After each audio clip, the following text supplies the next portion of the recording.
à tous. La dissolution de la communauté du Verbe de vie, Monseigneur Le Sceau nommé évêque d'Annecy et les réactions face à la décision de la Cour suprême des États-Unis sur l'avortement, c'est dans SIC et ça commence maintenant. La communauté du Verbe de vie sera dissoute le 1er juillet 2023. Le cardinal Joseph de Kessel, archevêque de Malines-Bruxelles et évêque garant de la communauté du Verbe de vie, l'a annoncé ce vendredi 24 juin. La communauté issue du renouveau charismatique avait fait l'objet d'une visite canonique de janvier à avril 2022 qui avait fait état de dysfonctionnements graves et systémiques depuis sa fondation, malgré les tentatives pour préciser son charisme ou encore assurer une gouvernance sereine. Monseigneur François Touvet, évêque de Châlons, est nommé administrateur du Verbe de vie jusqu'à sa dissolution. Je suis là au nom de l'Église pour les accompagner avec beaucoup de bienveillance, de miséricorde. C'est l'Évangile qui anime mon cœur, c'est l'esprit de service. Je suis là pour les servir, je suis là pour les aider et je les remercie de leur confiance, aussi de leur prière. Je partage, je comprends leur souffrance et je suis finalement heureux au fond de moi-même de pouvoir les aider à trouver un chemin de libération.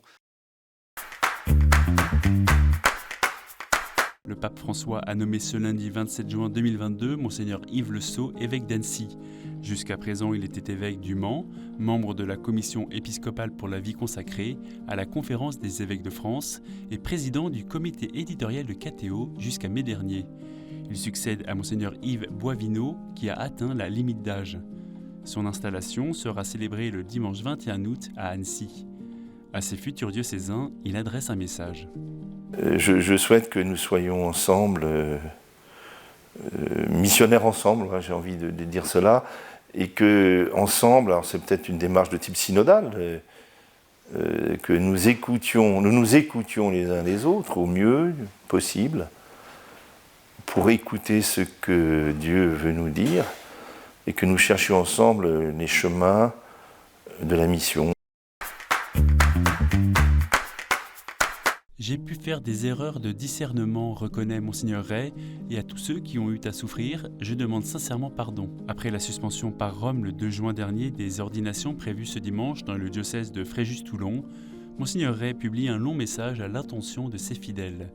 En cause notamment la politique d'accueil du diocèse, de vocations, de prêtres et de communautés nouvelles venues d'ailleurs, et la place du monde traditionnaliste qui a fait l'objet de questions soulevées par Rome.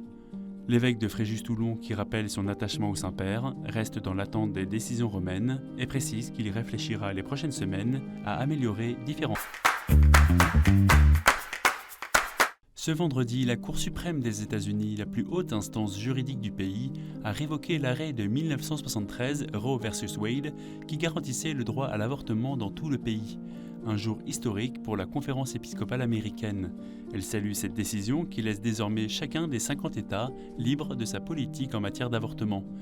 Et de nombreux évêques de tous les États-Unis ont réagi.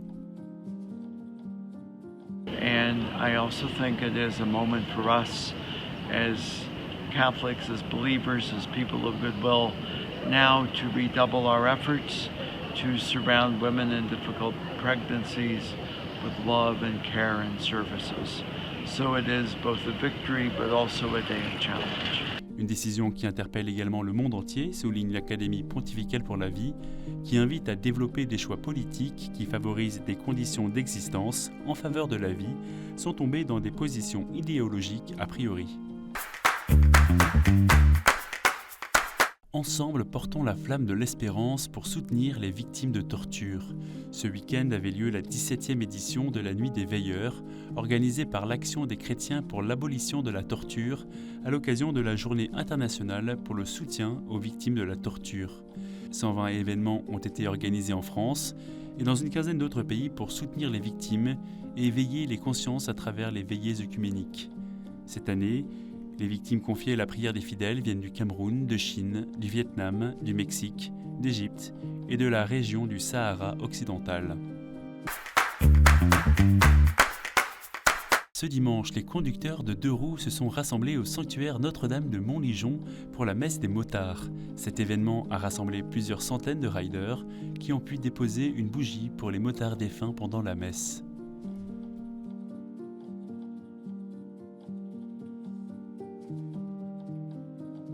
Eh bien, il n'y en a qu'un qui nous rend libres, c'est peut-être le modèle du rider, je pense, c'est Jésus. Jésus qui est à la fois notre ouvreur, à la fois notre serre-fil, qui est à nos côtés, qui est l'homme libre par excellence. La célébration a été suivie de la bénédiction des bikers et de leurs motos.